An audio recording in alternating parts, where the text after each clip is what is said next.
நம்ம வீட்டில் இருக்க பெரியவங்களுக்காக ஒரு சூப்பரான கஷாய ரெசிபியோட தான் வந்திருக்கேன். வீடியோவை ஸ்கிப் பண்ணாமல் ஃபுல்லாக பாருங்கள், கண்டிப்பாக யூஸ்ஃபுல்லாக இருக்கும். அவங்களுக்கு ரொம்ப அடிக்கடிக்கு சளி பிடிக்குது, இல்லைனா ரொம்ப இம்யூனிட்டி பவர் லோவாக இருக்காங்க. ஸோ அப்படின்னா கண்டிப்பாக இந்த கஷாயத்தை ரெடி பண்ணி கொடுங்க, சம்மர் ரிசல்ட் கிடைக்கும். ஸோ அதுக்கு தேவையான இன்க்ரீடியன்ட் பார்த்திங்கன்னா வெறும் இஞ்சி, பட்டை, கொஞ்சமாக மஞ்சத்தூள், கொஞ்சமாக பெப்பர், இந்த 4 இன்க்ரீடியன்ட்ஸ் மட்டும்தான். ஸோ நல்லா கொதிக்கிற தண்ணியில் நான் சொன்ன எல்லா ஐட்டமும், இந்த 4 ஐட்டமும் ஆட் பண்ணிக்கோங்க. ஆட் பண்ணி நல்லா தண்ணி கொதிக்கணும். இந்த டம்ளர், ஒரு டம்ளர் அளவுக்கு நான் தண்ணி வச்சுருக்கேன். ஒரு ஆளுக்கு மட்டும் தான் நான் இப்போ ப்ரிப்பேர் பண்ணுறேன். ஸோ தண்ணி நல்லா கொதிக்கணும். அந்த இஞ்சி சாறு, அந்த பட்டையோட சாறு, அந்த மிளகுத்தூள், நம்ம அதுக்கப்புறம் மஞ்சத்தூள் ஆட் பண்ணோம் இல்லையா, ஸோ அதோட சாறு எல்லாமே இதில் இறங்கிடணும்.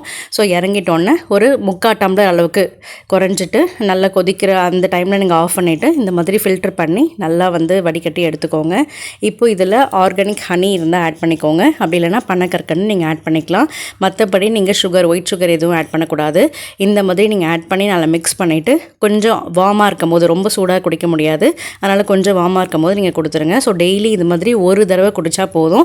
மார்னிங் ஒரு 11 o'clock அந்த மாதிரி டைமில் குடிக்கலாம், அப்படி இல்லை ஈவினிங் ஒரு 3 o'clock இல்லை 4 o'clock அந்த மாதிரி கொடுக்கலாம்.